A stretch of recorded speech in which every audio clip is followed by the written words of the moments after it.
Hi guys, and welcome back to the channel. So in this video I'm going to be going over my top favourite 15 movies that came out last year, 2023. So yeah, a fantastic year for film. Some really good ones in there, some gems that I absolutely loved. But yeah, these are just my personal favourite top 15 from 2023. This is just my personal favourite list, it's not the right list. Your list is going to be different, and so it should be. We've all got different tastes, all got different opinions, but for me, these are the 15 movies that stood out and I had an absolute blast with. So yeah, that being said, kicking off the list with number 15, we have... I'm only your favorite woman of all time, Barbie! You really think you're Barbie? Yeah. She's crazy. You think she escaped from like an insane asylum? So you're like Barbie, like a professional bimbo? No, Barbie's not a bimbo. Barbie is a doctor and a lawyer and a senator and a Nobel Prize winner. You're a Nobel Prize winner? Oh, no, not me, but Barbie is. Barbie. So, yeah, I've got to be honest, I enjoyed this film. I'll approach any film with an open mind and I will give it a watch, as long as, for me, the story's good and there's just competency there when it comes to filmmaking. But for me, I enjoyed it. I had fun with this film. I thought it was creative, it was fun, it had a couple of catchy songs in there. The performances were good, you could tell the actors were having a fun time. And yeah, it wasn't anything that blew me away or anything like that. I don't think it's worthy of the money it earned in terms of box office revenue. This absolutely killed it. But yeah, it was just a fun little weird film that I enjoyed. I can't say any much more about it than that. Yeah, it was just, I can see a lot of people sort of being turned off by this because of the IP and everything like that, which is fair enough, but for me, this is a movie that I got something out of and I just enjoyed it for what it was. So, coming in at number 15, we have Barbie. So coming up next at number 14, we have...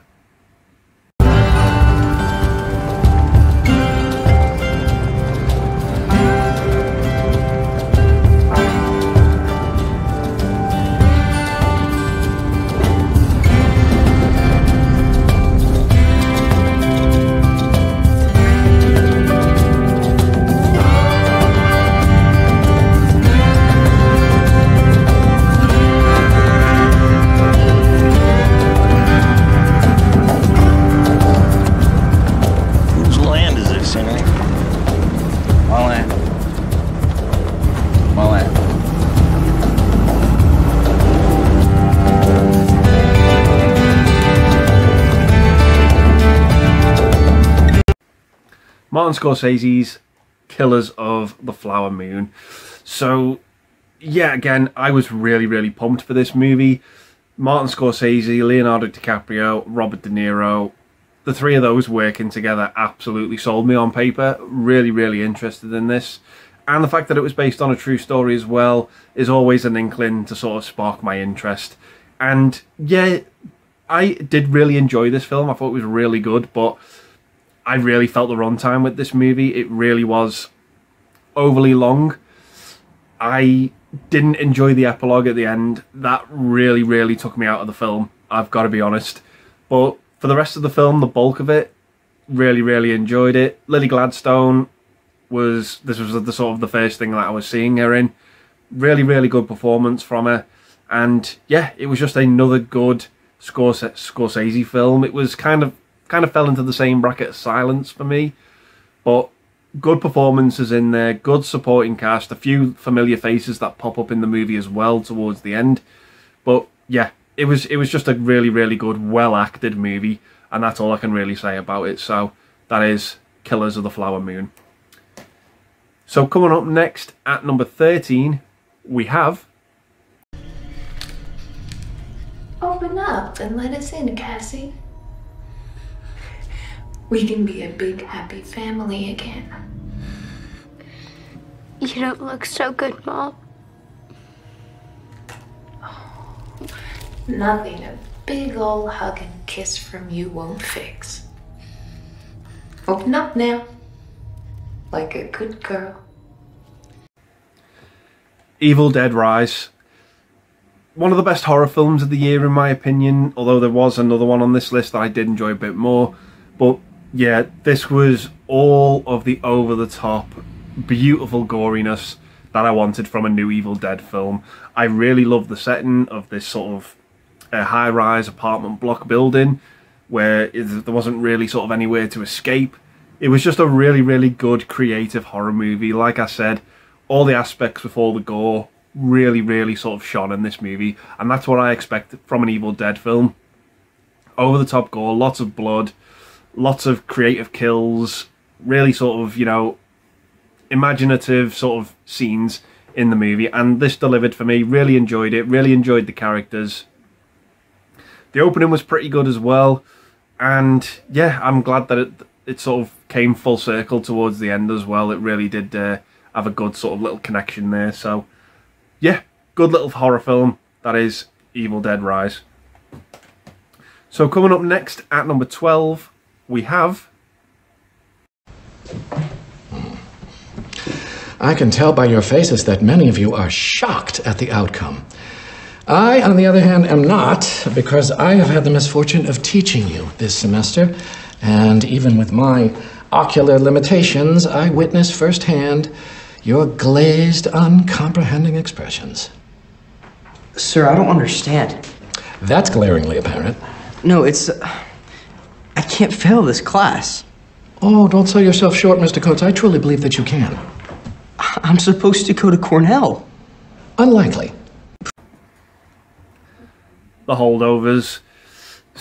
Paul Giamatti for me in this movie, he's an actor that I've always enjoyed, always loved it when he's popped up in a movie, but I've never felt that he's had his dues.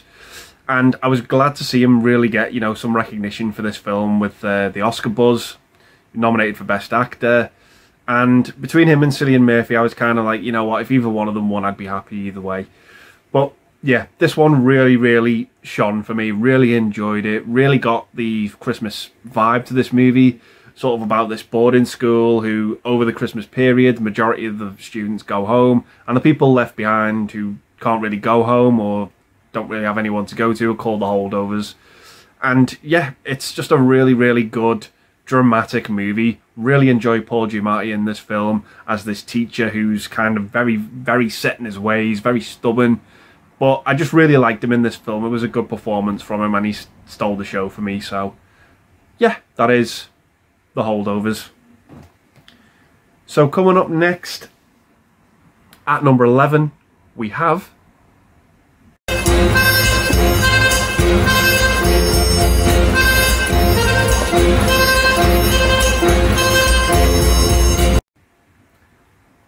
Poor Things.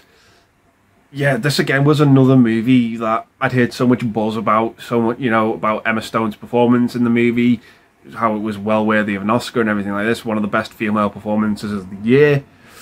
And yeah, I went into it thinking, okay, show me what you've got, because I wasn't really a big fan of this director's previous movies. They just weren't for me. But this one had a complete 180 effect on me. It won me over. I just loved the creative aspect of this movie. I loved the sort of Frankenstein-esque tale to it. And yeah, everyone was right about Emma Stone. She absolutely kills it in this film. You genuinely believe, without spoiling it, what she's gone through in this movie, as absurd as it is, you genuinely believe that that's happened to her. And the supporting cast in this is great. Mark Ruffalo, again, is absolutely hilarious in this movie. Willem Dafoe sort of has this scientist who does what he does to Emma Stone in this movie. Really, really worked. It's over the top. It's that over the top. I just couldn't really believe what I was seeing in parts, particularly some of the scenes between Ruffalo and Emma Stone. It was just really, really out there. Really enjoyed it. It didn't let up. It didn't get boring at any times. It was again a very transient movie.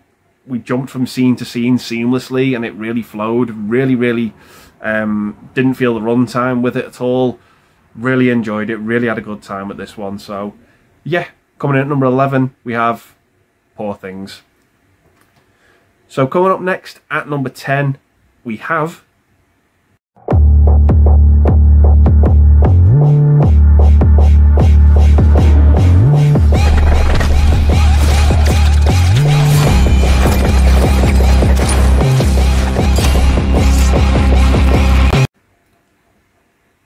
Teenage Mutant Ninja Turtles Mutant Mayhem. So again, I think Teenage Mutant Ninja Turtles is definitely an IP that has stood the test of time. It knows how to reinvent itself over time with movies, TV shows. There's always a market for Teenage Mutant Ninja Turtles. It always reinvents itself in whatever sort of form of medium it comes and goes. It just will always be around, I think. And this movie, for me, really, really enjoyed it. It really stood up. I had a great time with the animation in this movie. Really, really enjoyed it. I'm a big fan of the old cartoon series and the 1990 movie. But the movie incorporated a lot of characters in this film, and I mean a lot of characters from Ninja Turtles. And it worked really, really well, in my opinion. It knew how to incorporate them in a tasteful manner. But again, that animation, wow, really, really stole the show. Really, really enjoyed this one. So yeah, it was a fun kids film with a lot of brain behind it and a lot of thought. And I just really had a good time with it. So yeah, that is Teenage Mutant Ninja Turtles Mutant Mayhem. So coming in at number 9, we have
Eli Roths Thanksgiving.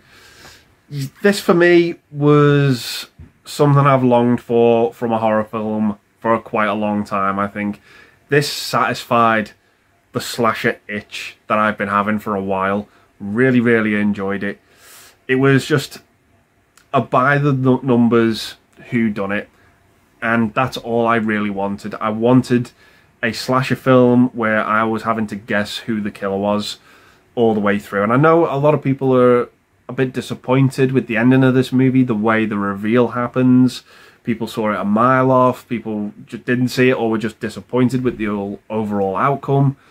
But for me, it just satisfied a longing itch of seeing a really, really good, really, really creative slasher film with, again, some imaginary kills. I really enjoyed the opening to this movie with the Black Friday sale. It was brutal, it was harsh, and it paved the way for the motivations of the killer. You really, really got where he was coming from in this movie and understood what they were sort of doing.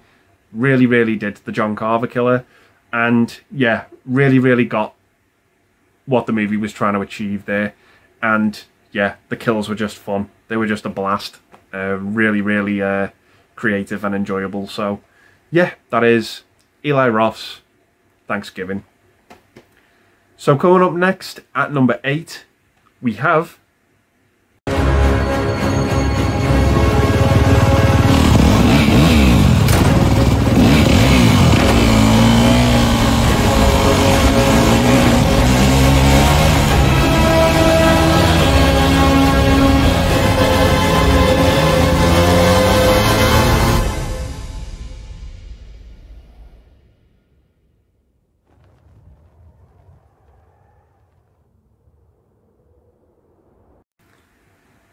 Mission Impossible Dead Reckoning Part 1. Yeah, the Mission Impossible series of movies for me is a series of movies that has gone from strength to strength, particularly around about the 3rd and 4th movie. really, really have sort of impressed me with each entry, as I think each one has gotten better and better. And this one again was no exception. It upped the stunts, it upped the ante in the story. Simple premise, sort of about there's this key that they're after, and that's pretty much the MacGuffin of the movie. Everyone sort of wants to get their hands on it. And yeah, it just really, really impressed me, like I said again, with those stunt pieces. Tom Cruise, I have to take my hat off to him, because I actually really like the way he approaches acting and the way he approaches stunts. He just doesn't really turn anything down. He likes to get his hands dirty with the stunts and just do them. I really commend him for that. And again, it really makes for some visual pleasing scenes in this movie. Obviously, the bike parachute jump, absolutely phenomenal. The train sequence in this movie at the end, just absolutely great. Really, really enjoyed it. Just a lot of fun action set pieces in this film. Really enjoyed it. So yeah, that is Mission Impossible Dead Reckoning Part 1. So coming up next at number 7, we have... Hello,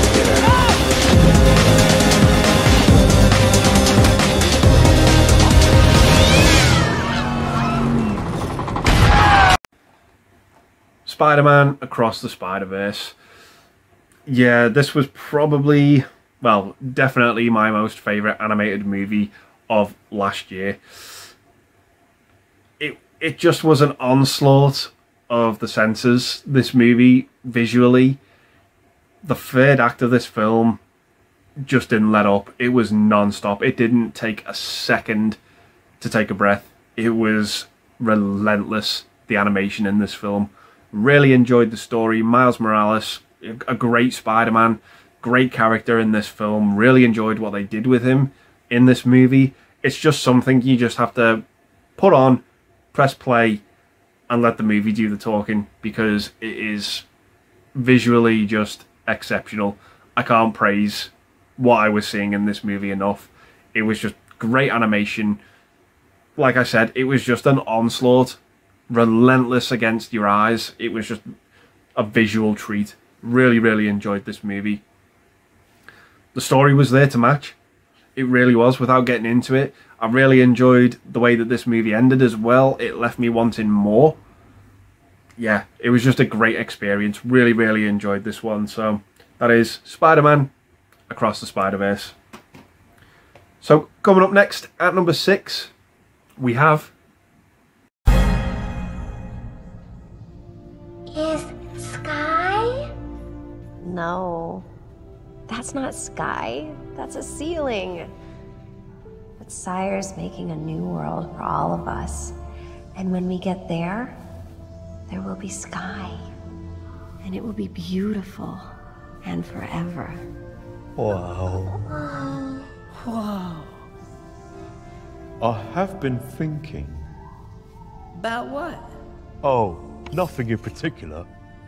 But I thought, since you guys are my closest friends, and my only friends, you might be interested in knowing that I have been thinking. That's cool.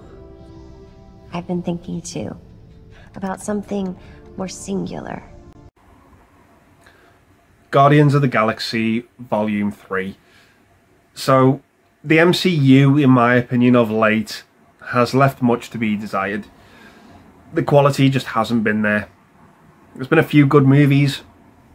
Guardians of the Galaxy Volume 3, for me, is definitely one of the few. This was a diamond in the rough. It was just an emotional rollercoaster, this film, to say the least. The movie that I can probably most liken this film to is probably Godfather Part 2. It served as a sequel, advancing the story, advancing the characters as the way they are now, and as well, the other half of the movie played as a prequel, detailing the backstory of one of the characters, Rocket Raccoon, in this film, and where he's come from. And it kind of painted the previous two movies. I think going back and rewatching them, I might see them in a bit of a different light because of this film.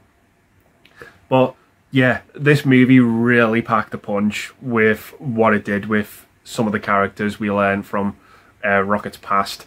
It was just absolutely emotional. Really, really it borderline tears from me for this film. It was really, really heartbreaking, really, really tastefully done.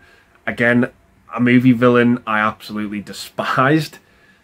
That's what James Gunn gave me from this film. I absolutely hated the villain in this movie for all of the right reasons. And yeah, it was just a nice, satisfying wrap-up to the Guardians as characters. Really, really enjoyed this one. Really solid film. And again, one of the few great entries from the MCU that we've had of recent times. So yeah, that is Guardians of the Galaxy Volume 3. So coming up next at number 5, we have... We good? Yeah. Take a look.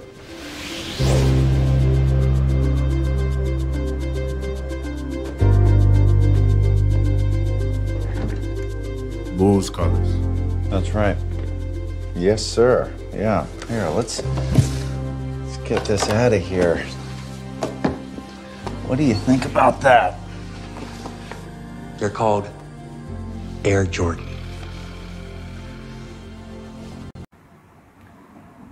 Ben Affleck's Air. Never have I been more intrigued about the creation of a shoe in a movie ever, because I just really, really enjoyed this film. I thought it was an absolute blast. Following the Nike company, and they wanted to sign a big major sports star for the new shoe that they were making, and they had their eyes set on Michael Jordan. And there was a point in this film where they just sort of gave up, completely conceded to the notion that they were never ever going to sign him. And we all know that the rest is history, but yeah, it was just a great movie, great characters. It made me want to go out and buy a pair of these shoes. But yeah, it just was absolutely great. All the characters in the movie, I understood where they come from. I loved the motivation of Matt Damon in this movie and how relentless he was. Ben Affleck kind of as his boss, the owner of Nike, I thought was absolutely fun in this movie. Chris Tucker, I always love it when he shows up in a film. Jason Bateman, Viola Davis, Michael Jordan's mother in the movie as well. Just such a great cast. And the opening to this movie was such a delectable medley of 80s nostalgia. I absolutely loved it. It was just, again, an onslaught of 80s joy. Really, really enjoyed it. So the movie was just a treat. It was just an absolute treat that, for me, came out of nowhere about the creation of a shoe. Absolutely enjoyed this one. So, yeah, that is... So coming up next at number 4, we have...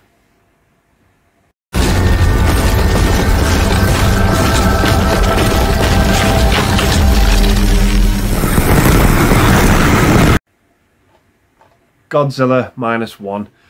So, the monster movies, the American ones, those MonsterVerse movies for me of late have left much to be desired. I've enjoyed the sort of the CGI monsters, the havoc they've been wreaking, the fight scenes have been pretty good to watch. Really enjoyed those parts of the movies, but the human characters have gone by the wayside and have definitely not been the focus of these movies' writers in any stretch for me. This one, however, does both exceedingly well. We've got Godzilla in this movie who, when he shows up, is just absolutely terrifying. All hope is lost. Anything you've sort of got to grasp onto in this movie, he just takes away, and he looks absolutely amazing. But again, the human characters and the human elements to this movie rival it. Absolutely amazing. So well done, so well handled. Absolutely great characters in this movie that you really, really sort of get on board with. And they just have to deal with this absolutely dire situation of Godzilla, who just wreaks havoc wherever he goes. For this movie's budget as well, the effects in it look absolutely exceptional. They use Godzilla sparingly in the film, and it really works to its advantage as well, but my God, it absolutely nails the human element. Yeah, just absolutely fantastic. One of the best Godzilla films we've had in a very, very long time. So, yeah, that is Godzilla -1. So going into the podium places now, coming in at 3rd place for me, we have...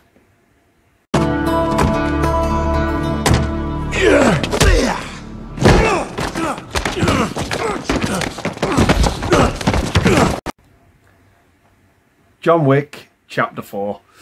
So, yeah, this was a fantastic action movie. Best action movie of the year for me. It had a really long run time when I was kind of thinking, okay, can they really sort of capture the magic of the previous films? And for me, they did so in bucket loads.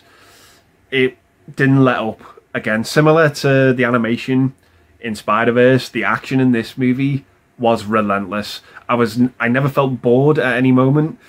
The only thing is that it can take you out of the movie from a realistic point of view. There's just so much injuries that befall John Wick in this film. You just think, how is he walking? How is he getting up and doing what he's doing? That aside, it's so entertaining. Just from start to finish. Like I said, it never lets up. You never feel the runtime in this film. It was just a great fourth entry in what has been a brilliant series for me. There isn't really a bad John Wick film in my opinion. I still think the first one's the best. But John Wick 4, good solid entry. Good solid entry. Love the action in it. Just thought it was absolutely great. The fight scenes, choreography, top notch. Absolutely loved it. Satisfying ending, very, very conclusive. Really enjoyed it. And a great cast as well. Great villain. Yeah, just what a fun, entertaining movie for me. Really, really enjoyed it. So, third place we have John Wick, Chapter 4. So, taking the silver medal for me, coming in at second place, we have... Whoever lived. We freely used the atomic bomb. In fact, Doctor, you assisted in selecting the target to drop the atomic bomb on Japan, didn't you? Christopher Nolan's Oppenheimer. Cillian Murphy cast in the lead role.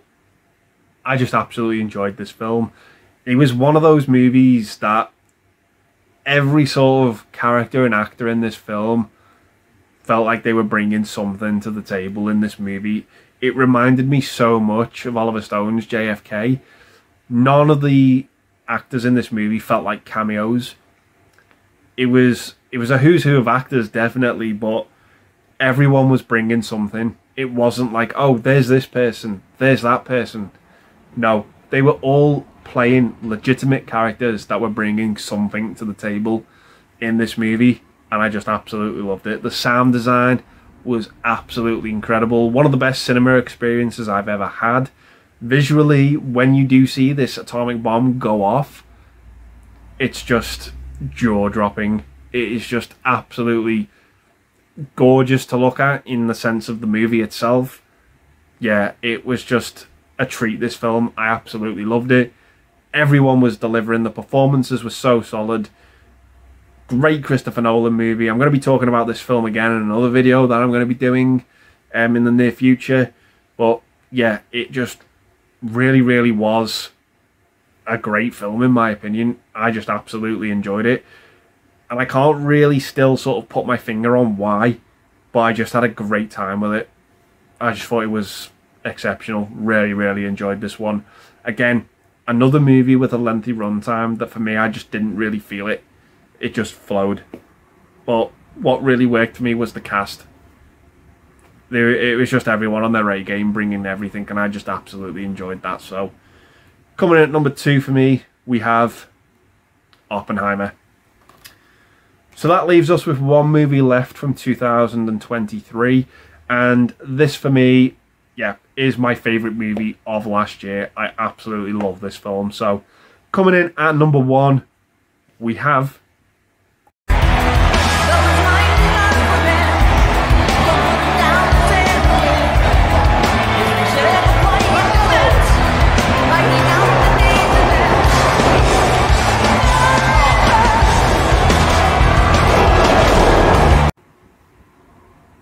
The Iron Claw.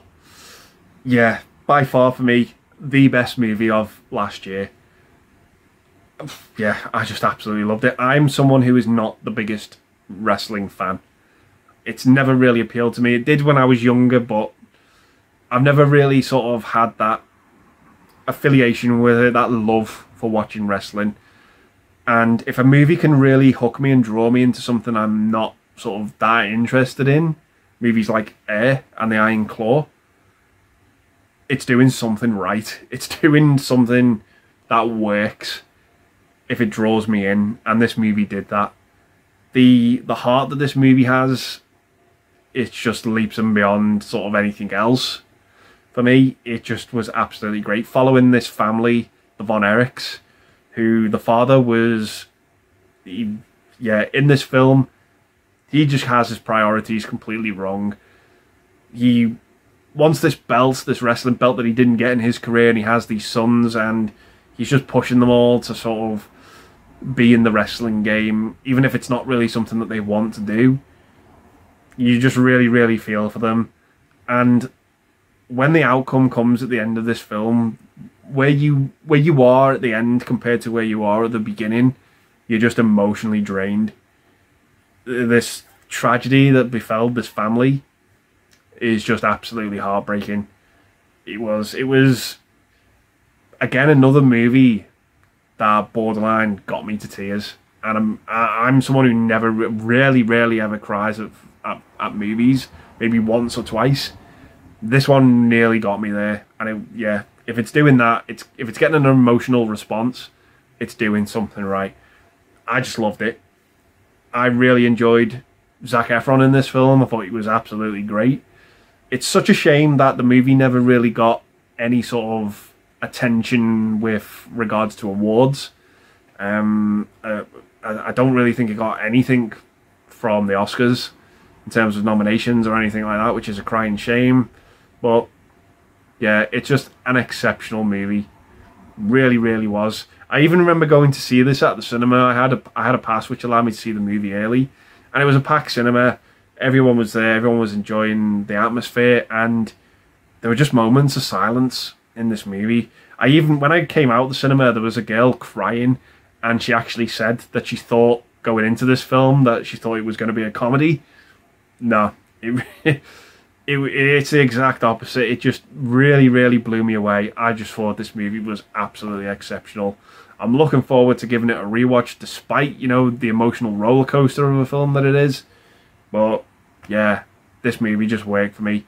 My favourite of 2023 by far. So coming in at number 1, we have The Iron Claw. So yeah, that is it, guys. Those are my top 15 favourite movies from the year 2023. Let me know some of your favourites down below in the comments. Compile your own list, your top 5, your top 10, your top 50 of 2023, whatever it is. Let me know down below. I'd love to see all your guys' lists and different opinions about these types of films and about these types of lists. So yeah, really looking forward to checking those out, guys. So gonna leave the video there and say thanks very much for watching. Stay safe, and I'll see you in the next one. Bye for now.